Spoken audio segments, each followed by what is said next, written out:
Je me sens élevé. Hein? En tout cas, c'est pour la première fois que je prêche aussi haut comme ça. Quoi. Que le Seigneur vous bénisse. Nous allons faire une marche de sanctification. Je vais d'abord remercier le pasteur Jétro. Je les remercie pour l'honneur qu'il m'accorde. Vous m'excuserez pour la voix. J'ai tellement roulé en moto. Finalement, la poussière est entrée dans mes narines et j'ai la gorge sèche. Mais je crois que le Seigneur nous aidera. Amen, amen. Je n'ai pas encore commencé. Je crois que le pasteur Jétro, tu fais un grand travail au niveau de la diaspora. Il y a beaucoup de gens qui te suivent. Et beaucoup de gens apprécient la manière dont tu présentes les Écritures. Parce qu'on est un peu habitué à me voler. Et tu es parmi les rares qui ramènent les choses pour que chacun de nous puisse comprendre. L'église dont nous dirigeons, il y en a beaucoup qui te suivent. Donc, touché à Jétro, tu auras des problèmes avec beaucoup de gens. Amen, amen. Maintenant, nous allons commencer les choses. Parce que j'ai toujours pensé que le travail du sacrificateur, c'est toujours savoir comment on manie un couteau afin de pouvoir offrir au Seigneur. Voilà pourquoi ma présentation sera la manière dont nous allons couper l'agneau. Si tu veux, attends quand j'aurai quitté la chair. Donc la chair n'est pas un endroit pour dire ce que je suis. C'est un endroit pour enseigner les choses du royaume. C'est pourquoi nous avons toujours dit aux prédicateurs, quand tu prends la chair, évite de nous parler de toi. Ne nous parle pas de ta maison, de ta femme, ni de tes enfants. On n'a pas besoin de savoir qu'est-ce que tu as fait en Égypte. Oh non, j'étais à Singapour. Si tu as besoin de témoignages, demande le temps de témoignage. Mais quand il s'agit de prêcher, prêche l'évangile. Nous allons prendre le texte de base. La circonférence sur les eaux. C'est écrit dans la Bible. Nous allons prendre deux écritures. Job chapitre 26. Je vais lire d'abord le 10e verset. Il a tracé un cercle à la surface des eaux, comme limite entre la lumière et les ténèbres. Deuxième écriture. Proverbe chapitre 8. Le verset 27.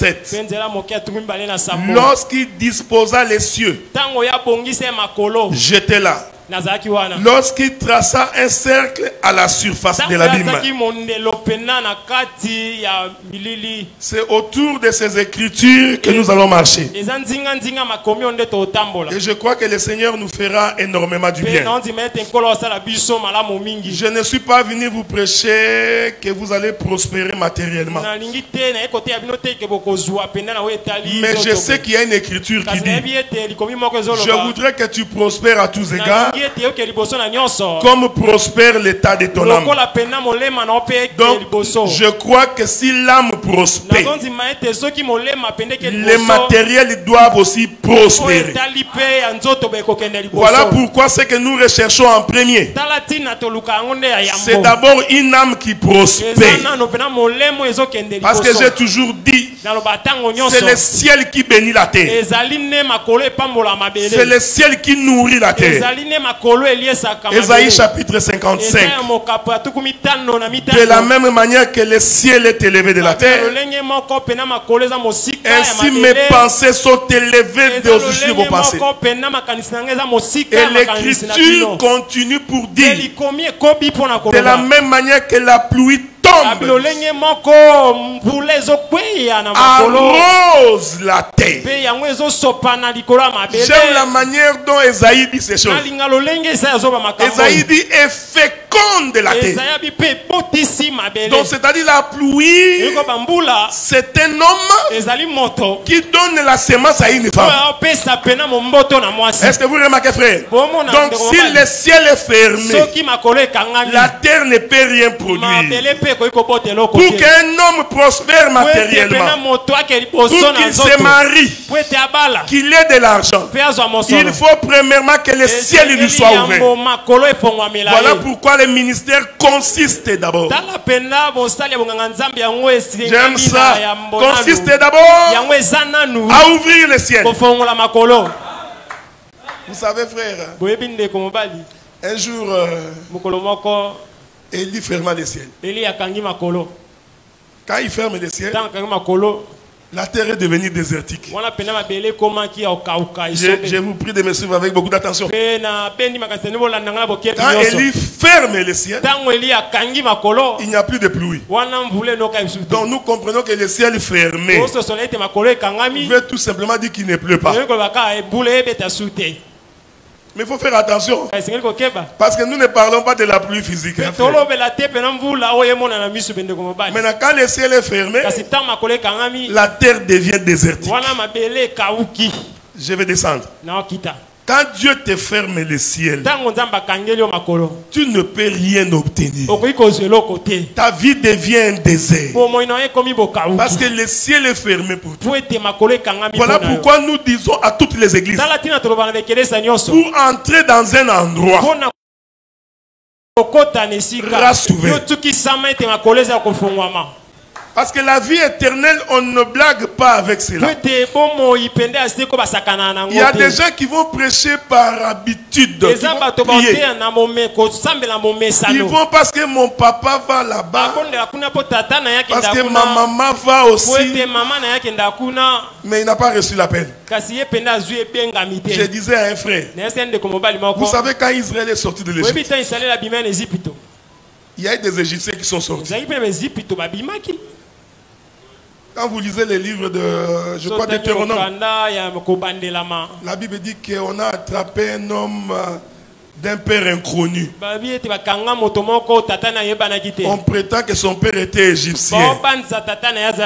Donc quand Israël est sorti, il y a aussi des Égyptiens qui sont sortis. La Bible les appelle les ramassis. Donc il y a des gens qui viennent au Seigneur, non pas parce qu'il a reçu l'appel, mais parce qu'il a entendu que son père y va, ou que sa maman va dans cette église-là. C'est comme ça qu'il a suivi son père. Mais lui-même n'a pas reçu l'appel de Dieu. Et ces gens-là nous sèment beaucoup de troubles dans la marche. Parce qu'ils n'ont pas reçu l'appel. Donc c'est pour dire que quand tu vas dans une assemblée, rassure-toi d'abord que le ciel est ouvert. Alors Élie a fermé le ciel. Il ferme le ciel. Pendant 3 ans et demi, il n'y a pas de pluie. Ça, ce sont des choses que vous connaissez. Alors un jour, il croise le roi Akab. Il dit, c'est toi qui troubles le peuple. Akab dit, non, c'est toi qui troubles le peuple. Alors Élie va fixer rendez-vous à tous les prophètes de Baal. Ça, ce sont des choses que vous connaissez. Après que le feu soit descendu et que le prophète Élie ait décapité les prophètes de Baal, alors il fallait que la pluie puisse tomber. Est-ce que vous comprenez, frère? Après qu'on ait rétabli l'autel et qu'on ait tué les prophètes de Baal, il faut que la pluie tombe. Alors Élie va appeler son serviteur. Il dit, regarde, je vais te demander un petit service. Va voir sur la montagne s'il va pleuvoir. Parce qu'Élie comprenait, pour qu'il y ait la pluie, il faut aller voir à la montagne. Ici, frère, c'est pas Mangengenge.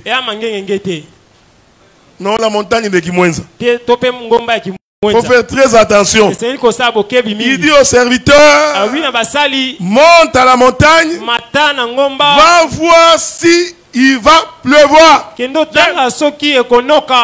Pendant ce temps, la Bible dit que Élie avait sa tête. Il avait sa tête entre ses deux genoux et il était en train d'implorer le Seigneur. Je vais exhorter. Parce que nous croyons que l'évangile c'est monter et descendre. Est-ce que vous comprenez, frère?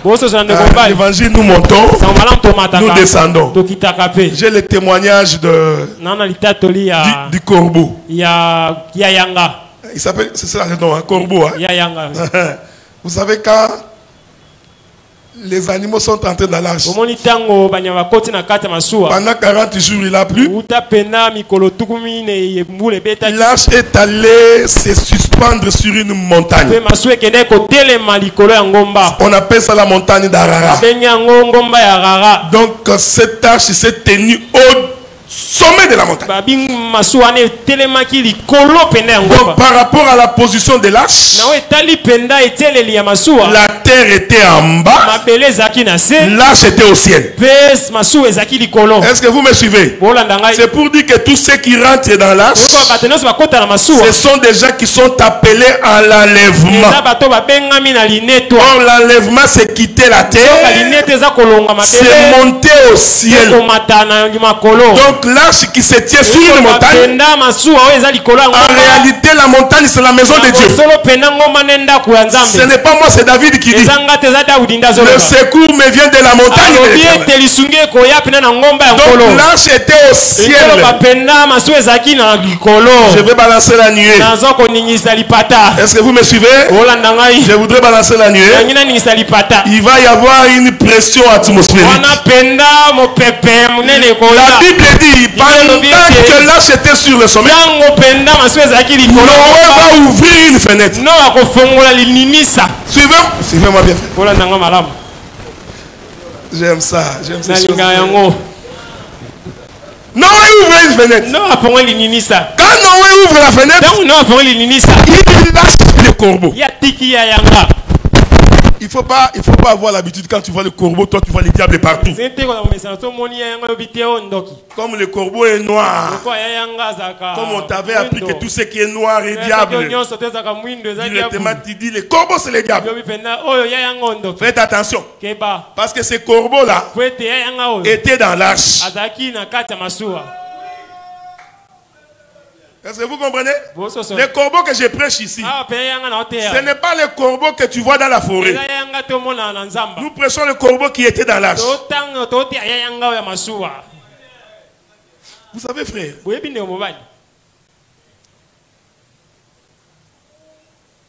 l'évangile, c'est pour avoir des gens qui sont convertis,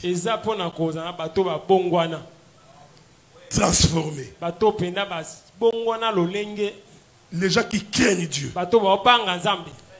L'évangile, ce n'est pas pour faire la démonstration de ce que nous connaissons. L'évangile, c'est qu'il faudrait que dans notre comportement, dans notre conduite, que nous attestions que nous avons connu Dieu. Une église dont on laisse les gens pécher du matin au soir, il doit y avoir un problème. Vous savez, quand Noé faisait l'arche, il était dans la ville et il y avait des gens dans la ville. Les gens de la ville ont dit à Noé, ici, il ne pleut pas. Donc Noé était un petit fou. Pendant que Noé construisait, les gens de la ville voyaient l'arche, mais ne comprenaient pas. Est-ce que vous me suivez? Ils ont vu, mais ils ne comprenaient pas. Heureux êtes-vous, parce que vous voyez et vous comprenez.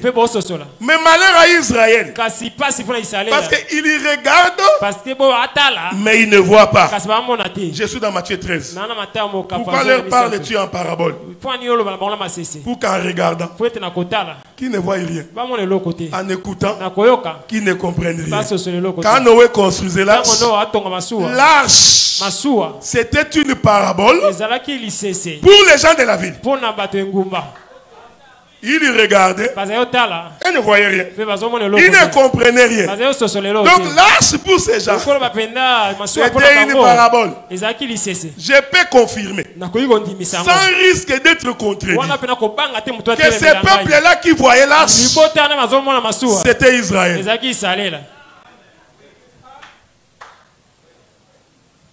Suivez-moi bien. Mais étonnamment, Noé ne s'est jamais levé comme les dessins des témoins de Jéhovah. Que Noé a commencé à pi. Non. Noé n'a jamais sonné de la trompette. Noé n'a fait que construire l'arche. Donc la construction de l'arche, c'était toute une prédication. Quelle était la prédication de Noé? La pluie va tomber.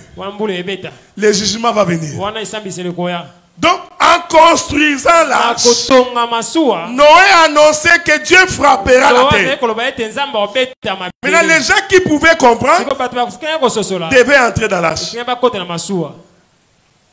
Mais écoutez, frère, la circonférence sur les eaux. Avant que la pluie ne tombe, le ciel rugit toujours. La pluie ne peut pas tomber s'il n'y a pas de signes qui annoncent la pluie ne sont pas manifestés. C'est Paul qui dit ça. Nous allons lire ça dans Romains chapitre 1er. Romains chapitre 1er.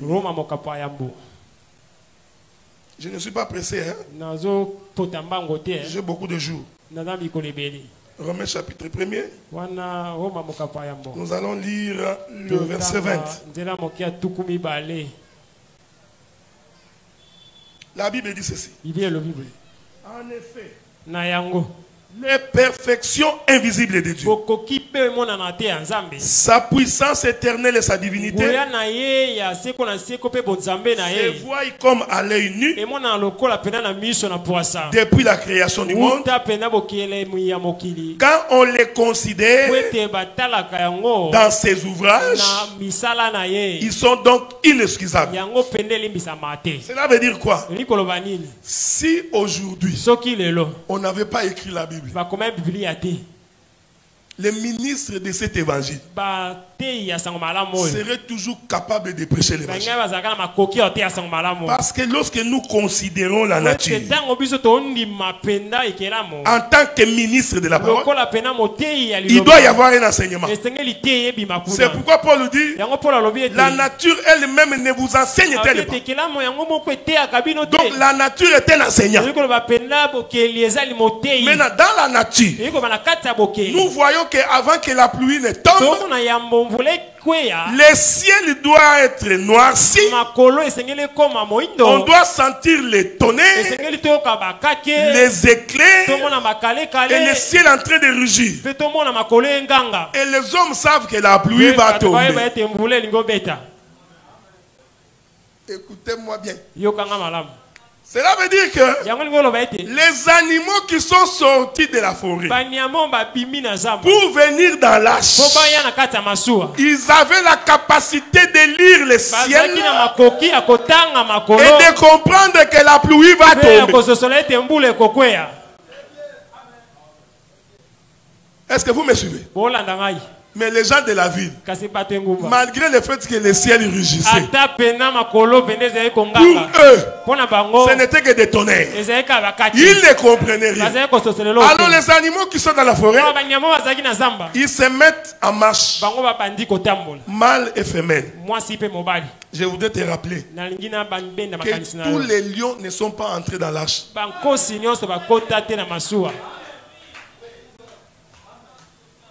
Est-ce que vous me suivez? Tous les boucs ne sont pas entrés dans l'arche. Donc Dieu a fait une sélection. Donc parmi les lions, il choisit.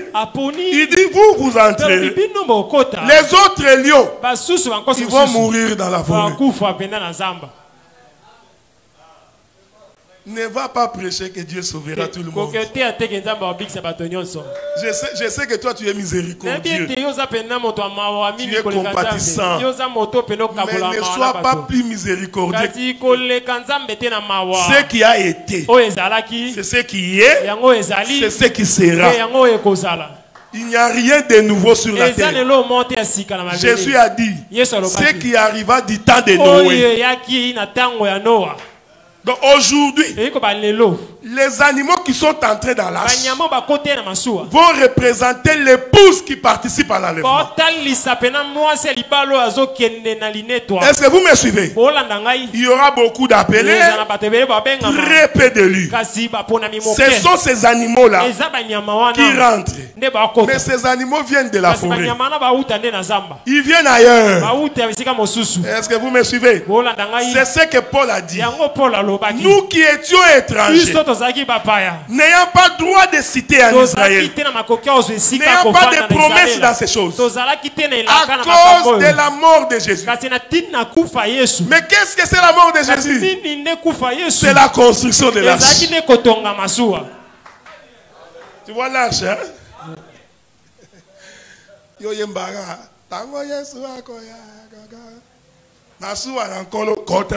Tu dis des choses que tu ne comprends pas.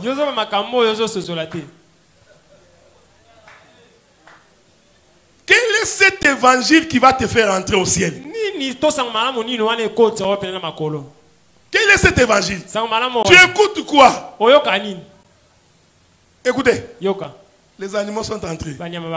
J'ai dit, c'est l'église tirée des nations. Mais la famille de l'autre aussi est entrée.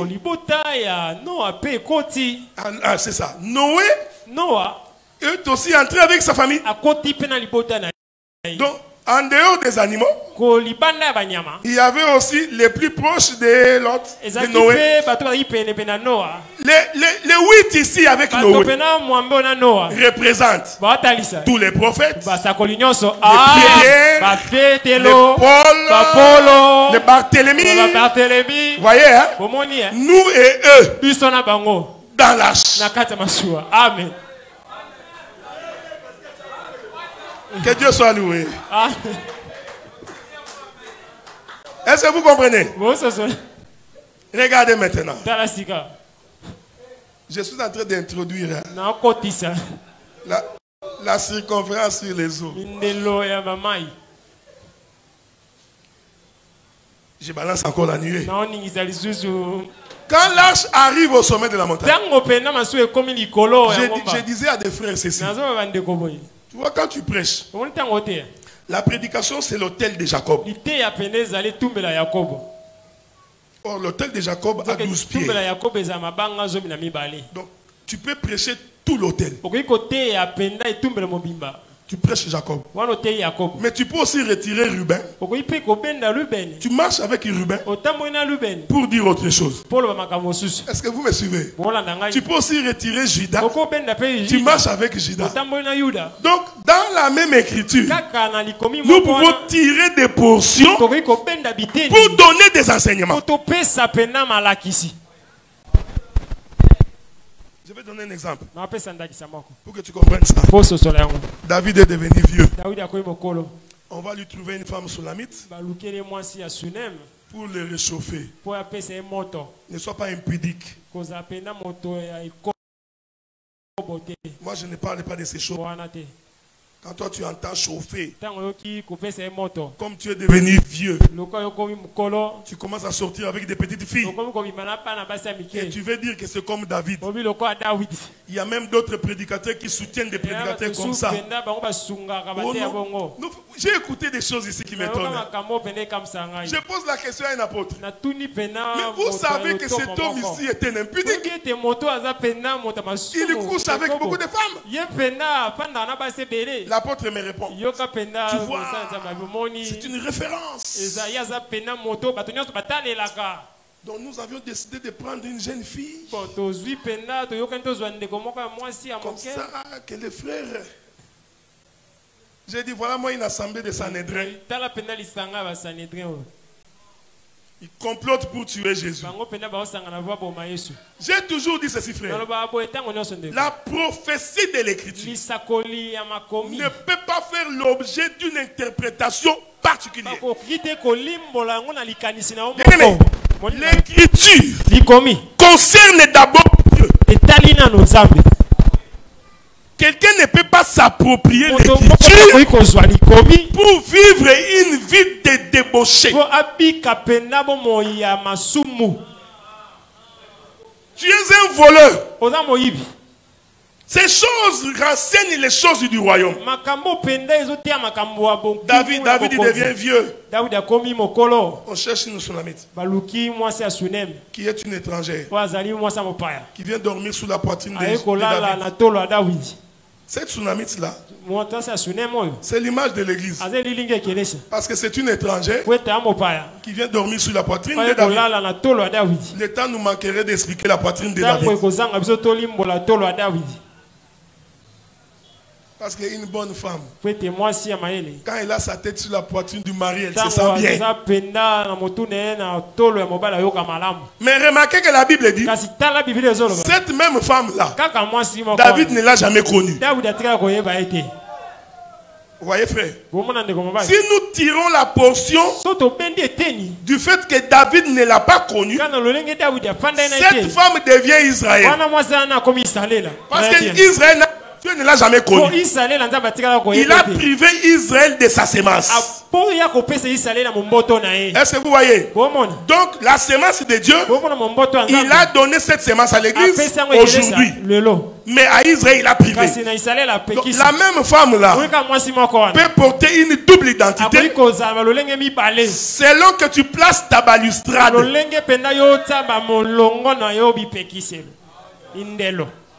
J'ai évoqué ça à cause de ce que je vais dire maintenant. L'arche arrive au sommet de la montagne. Noé ouvre la fenêtre. Il demande, va voir si l'eau a séché de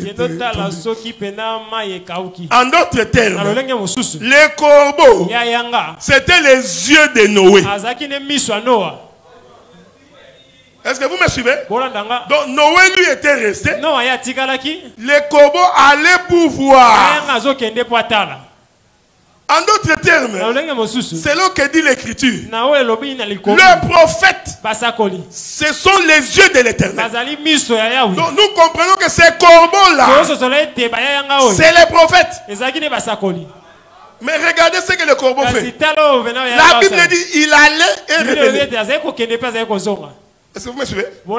Allant et revenant. Donc les corbeaux, il allait sur la terre, il remontait au ciel. Il allait sur la terre, il remontait au ciel. J'aime ces choses. Regardez, frère. Qu'est-ce que signifie le corbeau qui va et qui remonte? Ce sont tous les temps que les prophètes défilaient en Israël. Donc quand Jérémie vient, c'est un corbeau qui vient voir. Mais quand Jérémie meurt, c'est-à-dire qu'il est remonté. Esaïe descend. Donc le tour des prophètes, c'est ça les voyages du corbeau. Je vais encore balancer la nuit. C'est-à-dire que ce temps-là, c'est aussi la loi, les psaumes et les prophètes. Parce qu'au temps de la loi des psaumes et des prophètes, Dieu n'a pas mis ses pieds sur la terre. Est-ce que vous me suivez, frère? Dieu n'a pas mis ses pieds sur la terre. Donc,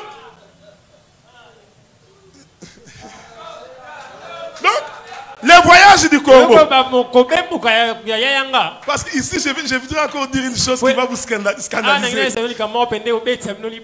C'est pourquoi j'ai insisté. Donc, le voyage du corbeau, c'est tout le temps des prophètes. Or, le temps des prophètes, c'est la loi, les psaumes et les prophètes. Je rentre dans la création. Je rentre dans la création. Parce qu'il a fallu que Noé envoie la colombe pour avoir les témoignages que l'eau a séché. Donc, c'est lui qui a véritablement mis les pieds sur la terre. Il a pris les feuilles d'olivier et qui est rentré avec, c'est la colombe. Bon, laissons ça. Je rentre dans le jardin. Le premier jour de la création. Hier soir. Hier matin. Le deuxième jour de la création. Hier soir. Hier matin. J'explique le voyage du corbeau. Le troisième jour de la création. Hier soir. Hier matin.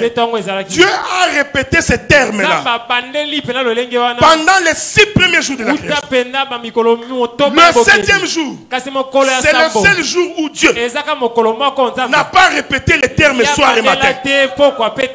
C'est-à-dire que c'est le seul jour où quand il est parti, c'était une fois pour toutes. Est-ce que vous me suivez? C'est ce que nous appelons le voyage du corbeau. Maintenant, Job dit ceci. Ça, c'est Dieu qui répond à Job. Il dit, j'ai tracé un cercle à la surface de l'eau. C'est-à-dire que il y avait l'eau. Il n'y avait pas d'issue. Donc, il a fallu que Dieu prenne une paire de ciseaux et qu'il lui coupe l'eau.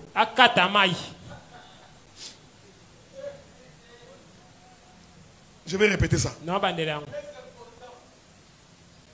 Il y avait l'eau. Et Job dit, Dieu a tracé un cercle. C'est comme un trou. J'aime ça. Ça, c'est la bonne explication. La circonférence est un cercle. Que les termes du français ne t'effrayent pas. Quand tu entends circonférence, bon, peu importe.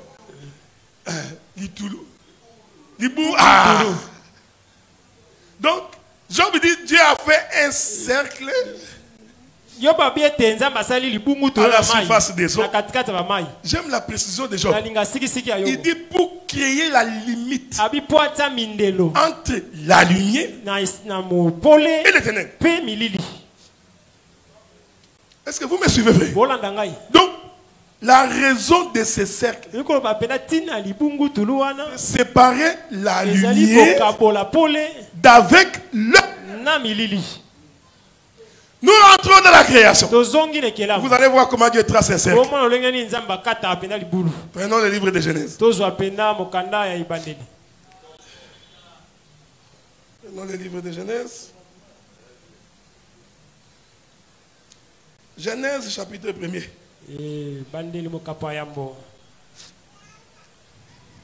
Vous m'excuserez.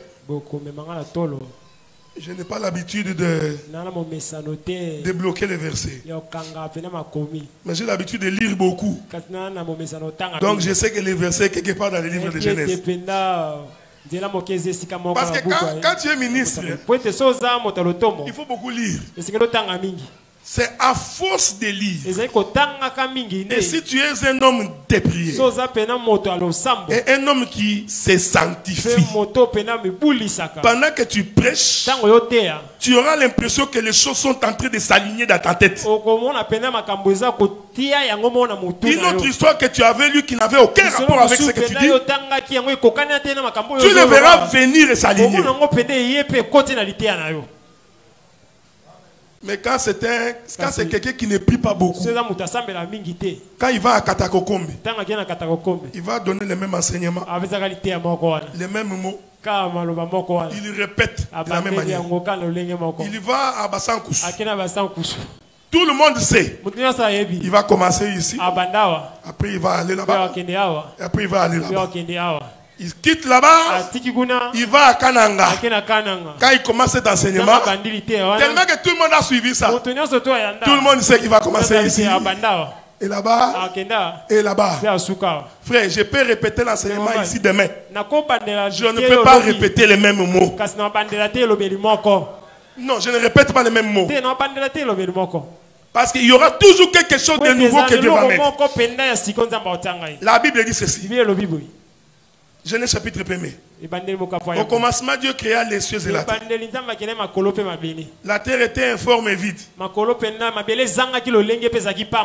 Est-ce que vous me suivez? Je vous prie de me suivre bien. Parce que je sais que ce sont des choses que vous lisez, mais vous ne tirez pas attention.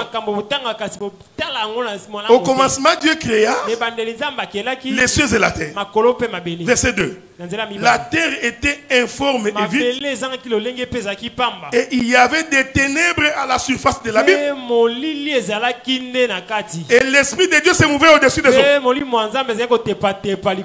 Quand vous lisez ces versets, quand la Bible dit que la terre était informe et vide, et qu'il n'y avait que des ténèbres à la surface de la Bible, c'est-à-dire que les cieux étaient dans la lumière. Est-ce que vous me suivez? Je veux que tu me suives. Parce que Job dit, Dieu trace un cercle pour délimiter la lumière avec les ténèbres.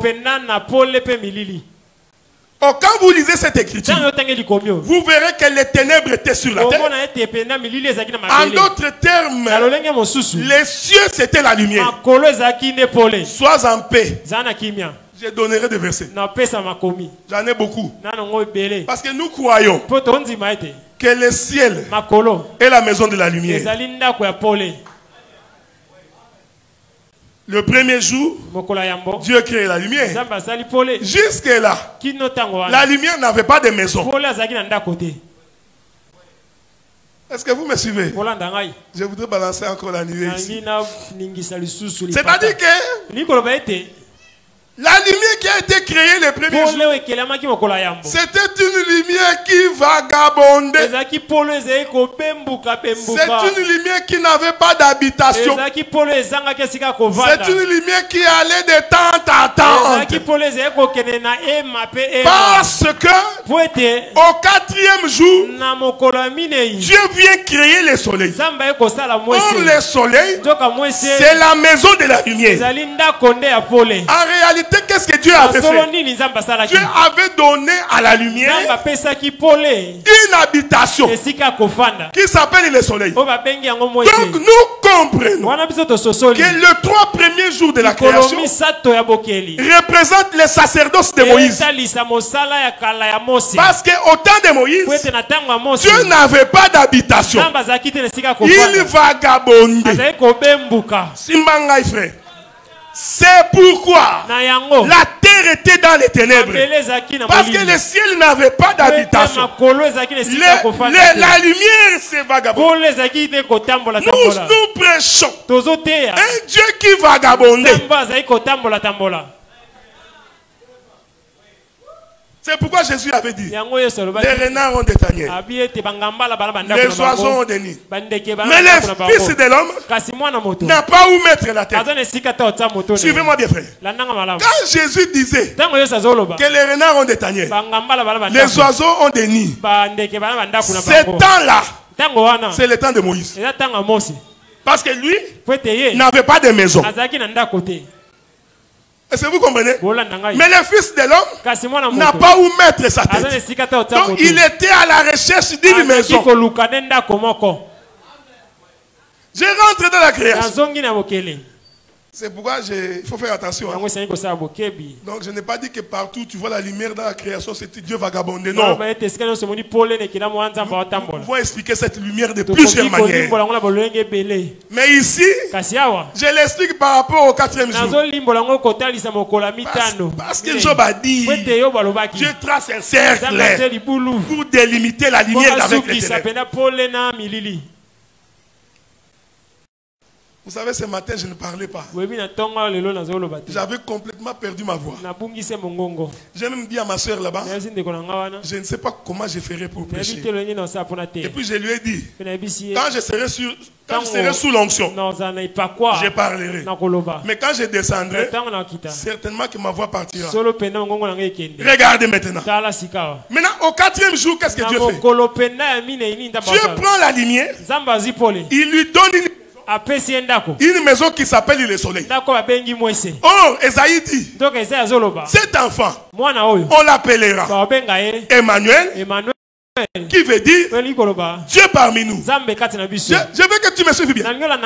Oh, le soleil ici, qui est la maison de la lumière, en réalité c'est un tabernacle. Est-ce que vous me suivez? Que Dieu vous bénisse. Parce que le tabernacle est la maison de Dieu. Oh, comme Dieu est lumière et qu'il est entré dans le soleil, donc le soleil est un tabernacle.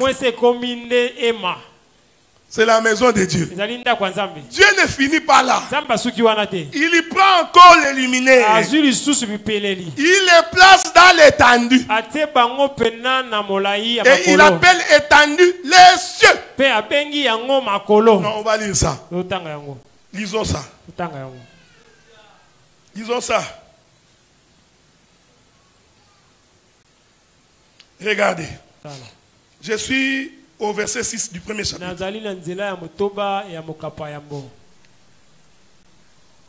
Que le Seigneur vous bénisse. Regardez. Dieu dit qu'il y ait une étendue entre les eaux, qu'elle sépare les eaux d'avec les eaux. Est-ce que vous me suivez, frère?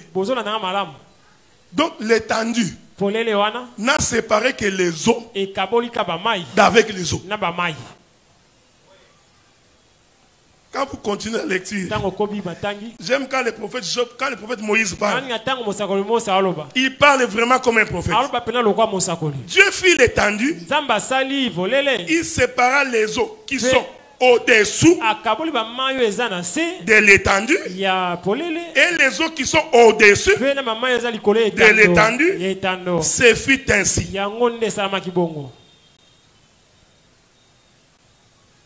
Vous pouvez continuer si vous voulez. Je vais finir par une écriture. Dieu, verset 8. Dieu appela l'étendue ciel. Est-ce que vous me suivez? Qu'est-ce que Dieu a fait au commencement? Il a séparé les eaux d'avec les eaux. N'oubliez pas que Job dit, Dieu a tracé un cercle dans les eaux pour séparer la lumière d'avec les ténèbres. Je visite Moïse pour chercher son soutien. Parce que ça, c'est le véritable mariage. Tu vois, ça, c'est le mariage. Ce n'est pas Bernard et Bernadette. C'est comme je disais à un frère. Pourquoi à chaque célébration de mariage, pourquoi vous ne lisez que Genèse? L'homme quittera son père et sa mère. Donc, tout le monde sait que c'est ce verset-là qu'on va toucher. Là, il va dire, frère Bernard, ça c'est ta cote. La Bible n'a jamais parlé de la moitié. Hein. Il y a quelqu'un qui a chanté, tu es ma moitié. Non, la Bible n'a jamais dit que la femme est la moitié de l'homme. Non, la Bible dit qu'on retirera la côte. Bien aimé, voici le frère Bernard. qui s'est marié à la sœur Émilie. La sœur Émilie est la côte du frère Bernard. Que le pasteur me pardonne. Je parle dans la révélation ici. Si nous prenons le frère Bernard, nous le faisons passer à la radio. Qu'on vérifie s'il a une côte de moins. Vous allez voir qu'il a toutes ses côtes. Bon, la Bible dit ceci. Si tu étais marié et que ta femme meurt, tu peux prendre une autre femme. Voilà. Quand nous disons à ces gens que vous ne comprenez pas la Bible, vous pensez que nous mentons. Avec tout le courage, tu prêches aussi. C'est par humilité que nous vous disons que vous ne comprenez pas les choses de Dieu. C'est par humilité. Pasteur Jetro, que Dieu nous aide, que nous puissions avoir la télé comme la télévision de tous ces gens-là. Je vous informe que beaucoup fermeront. Le diable sait pourquoi. Il nous combat pour ça. Parce que quand nous prêchons comme ces gens vont fermer. La Bible dit que si ta femme meurt, tu peux en épouser une autre. Ah, Émilie est morte. Bernard épouse une autre. Viens encore à l'église. Le pasteur reprend la même phrase. La sœur Joséphine. C'est la... Oh mon frère. Mais dans la Bible, on n'a pas retiré des côtes.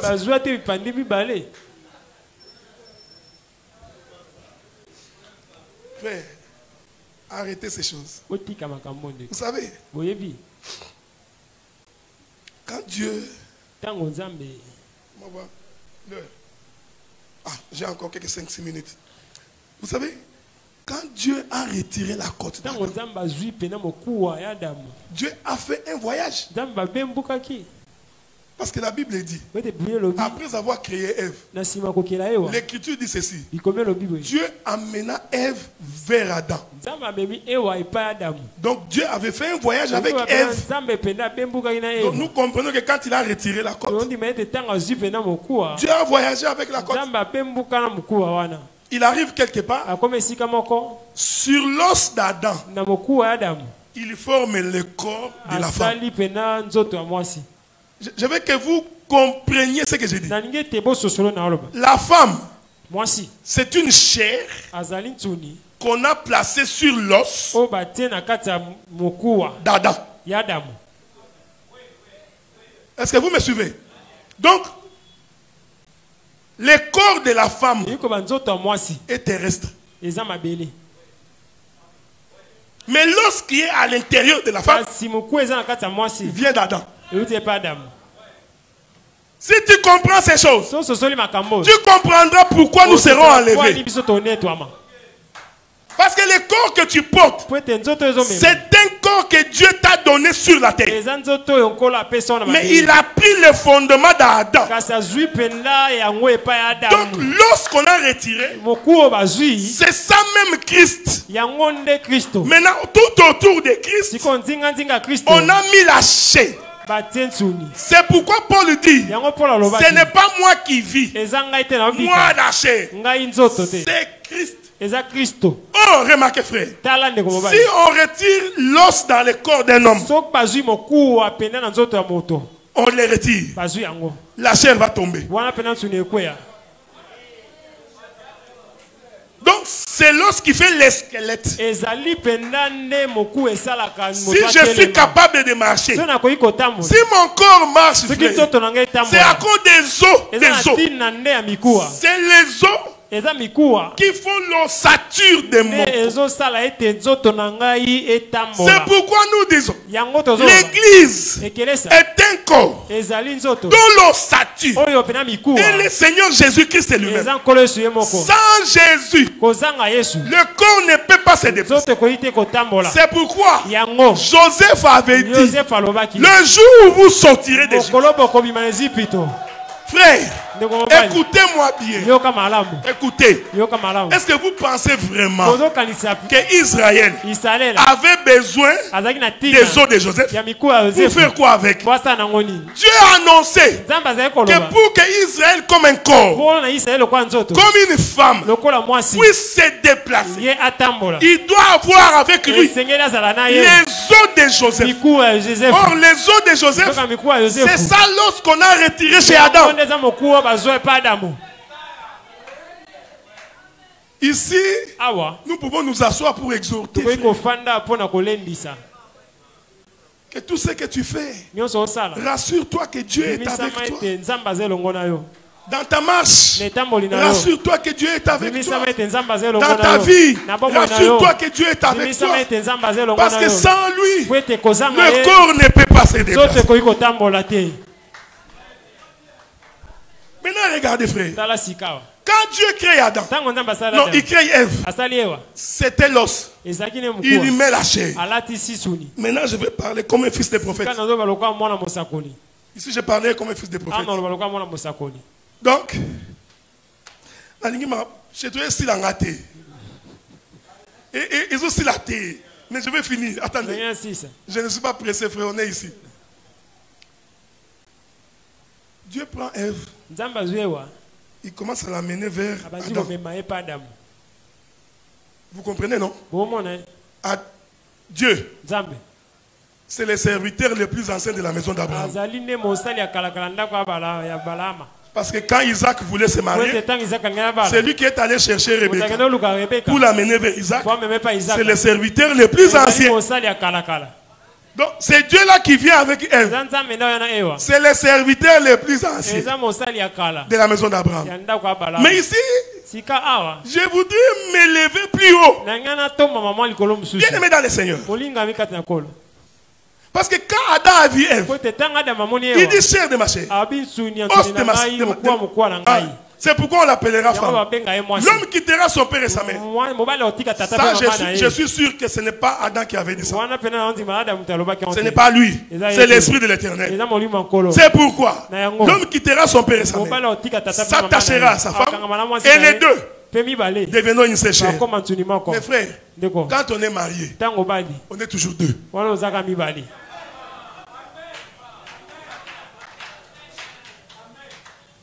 Arrête de prêcher comme ça. Ils deviendront une seule chair. Pendant que tu dis là, nous voyons deux personnes. Deux. L'autre est en train de penser autre chose. L'autre pense autre chose.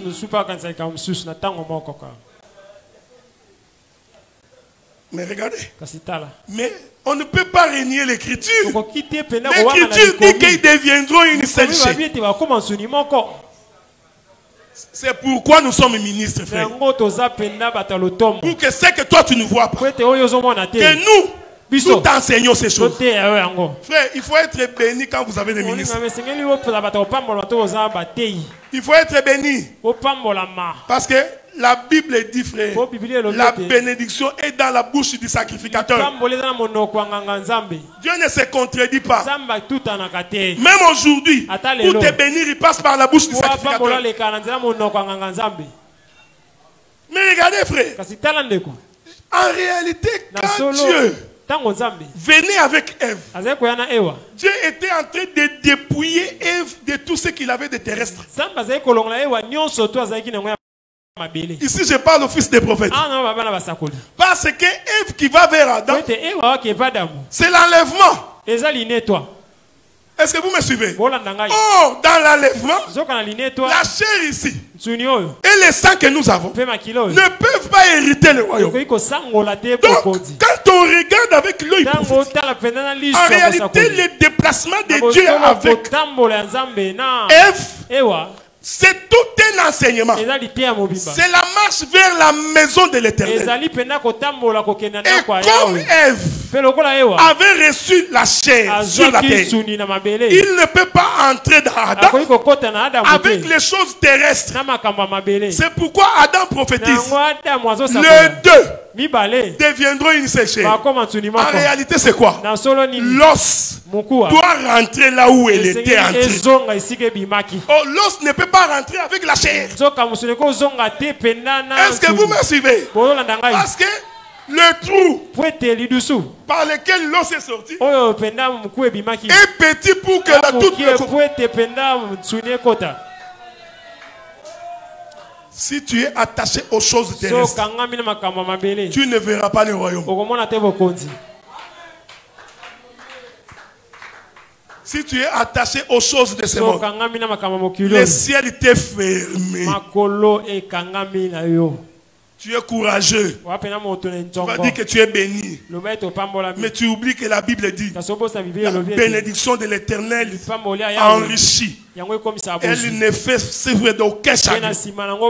Mais quand même que tu as les biens matériels, mais si tu n'as pas Dieu en toi, je te dis que ce que tu considères comme une bénédiction va s'évaporer entre tes mains.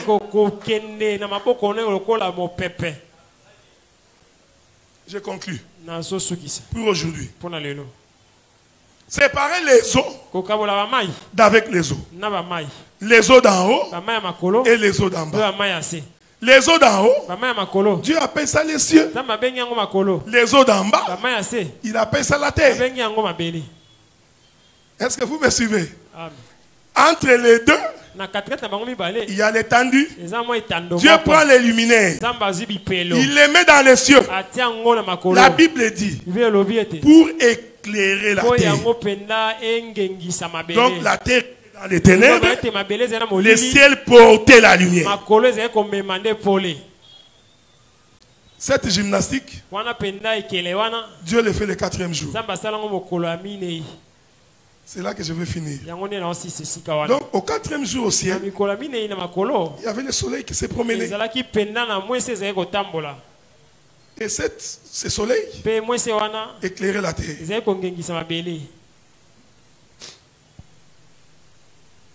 Moïse dit à l'Éternel, Dieu, si tu ne t'élèves pas, nous n'allons pas partir. Et l'Écriture dit ceci. Tant que la nuée ne s'est levée pas, Israël ne s'est levé pas. Donc le déplacement d'Israël était en fonction du déplacement de la nuée. Je disais à un frère, Moïse n'a jamais conduit Israël. Parce que Moïse lui aussi devait suivre le mouvement de la nuée. Balançons. Si tu es sur la terre, tu vois Israël qui va à gauche. Toi, tu vas croire que c'est Israël qui est allé à gauche. En réalité, ce n'est pas Israël. C'est la nuée qui est allée à gauche. Est-ce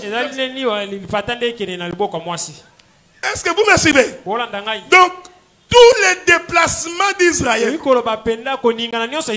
réalité, c'était la nuée qui s'est déplacée. Cela veut dire quoi? Ce n'est plus moi qui vis, c'est Christ qui vit en moi. J'ai balancé la nuée. Donc, la nuée, ce sont les eaux. Non, Mikoua. Elle va à droite, c'est la nuée qui est allée à droite. Une façon de dire, tout mouvement d'un enfant de Dieu doit être le mouvement de l'Éternel. Mais pendant ce déplacement, la Bible dit, l'arche de l'Éternel était au milieu. Parce qu'Israël était un camp. Et 4 camps. Ça, je suis de passage. Parce que les 4 coins, c'est le corps du soleil. Parce que le soleil a été créé le 4e jour. Donc quand Israël campait, c'était le campement du soleil. Il campait à 4 bras. Et à l'intérieur, il y avait l'arche. Parce que dans le soleil, ce qui est à l'intérieur, c'est la lumière. Donc c'est l'arche dans un corps. Est-ce que vous voyez ça, frère? Maintenant, quand Israël s'est déplacé, l'arche de l'alliance était toujours au milieu. Donc si quelqu'un regarde Israël du dehors, il ne verra pas l'arche. Parce que l'arche était toujours au milieu. Est-ce que vous suivez ce que je dis? En d'autres termes, l'arche était cachée. Oh, le temps où l'arche est cachée, où il n'est pas révélé, c'est le temps d'Israël. Maintenant, quand ils arrivent au Jourdain,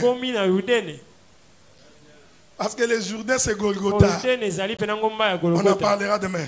Quand ils arrivent au Jourdain, Josué va dire au camp, aux enfants d'Israël, il dit maintenant, vous allez vous déchirer. Parce que nous voulons faire sortir. Parce que la Bible dit, quand ils sont arrivés devant les Jourdains, l'arche qui était toujours au milieu, c'est ce jour-là qu'il a pris le devant. Maintenant Josué dit, pour que nous trouvions un passage, de faire passer l'arche, il faut que le camp soit déchiré.